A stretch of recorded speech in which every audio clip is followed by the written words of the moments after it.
Merhaba arkadaşlar. Feyzoş'un Mutfağı kanalıma hoş geldiniz. Ben Feyza. Bugün size harika bir acılı ezme yapacağım.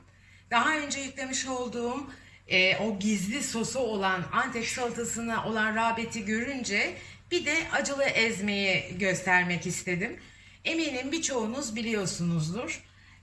Ama bir kere de benim usulümle bir acılı ezmeyi yapmak ve sizlerle paylaşmak istedim.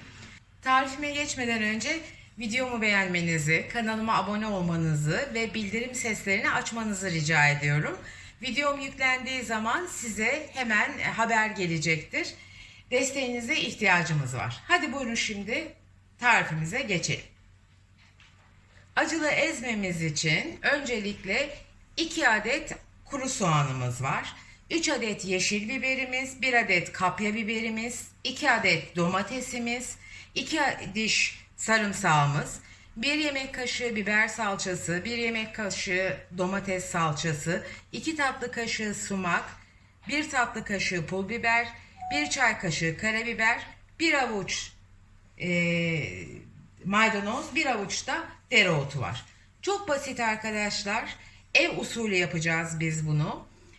Aslında acılı ezme satırla ezilip, kesilip, kıyma haline getirilip, ezilerek yapılan bir salata biliyorsunuz. Ancak günümüz koşullarında inanın restoranlarda dahi rondoda ve robotta yapılıyor.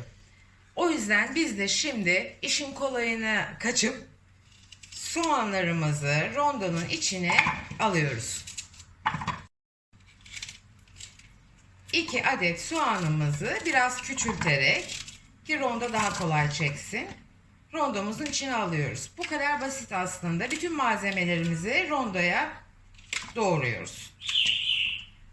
Gerçekten et yemeklerinin yanında, kebapların yanında, hatta balığın bile yanına çok yakışan bir meze salata bu.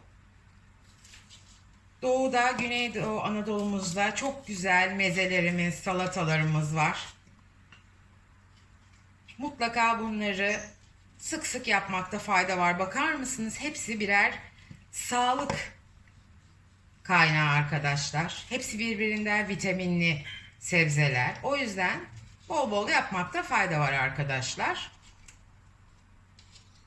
Sarımsağımızı da koyuyoruz. Şimdi bunu bir rondodan böyle bir geçireceğim ben. Çünkü çok doldu rondo.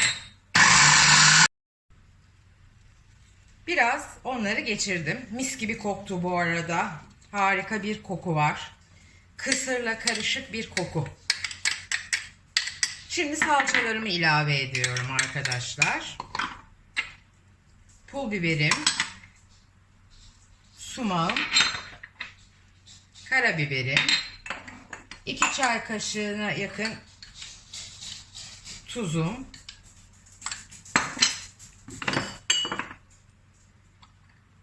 2-3 çay kaşığı kadar yemek kaşığı kadar zeytinyağı,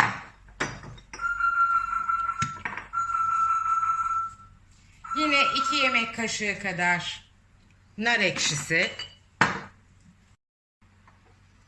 1 limonumuzun da suyu var. Bütün malzemeler bu arkadaşlar. Bir lezzet patlaması yapacak bunlar. Evet, rondomuzda devam ediyoruz. Evet, rondomuzda işimiz bitti. Acılı ezmemiz hazır. Buyurun servis edelim şimdi.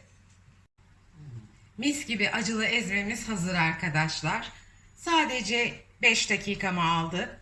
Gerçekten çok lezzetli. Bütün yemeklerin yanına yakışan bir meze salata. Siz de hemen evinizde malzemeniz varsa yapın ve deneyin lütfen.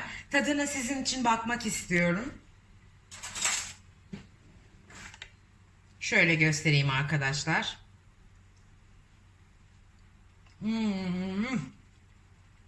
Muhteşem olmuş. Gerçekten birebir orijinal restoranlarda yediğimiz acılı ezme, hatta ondan daha güzel. Afiyet olsun diyorum.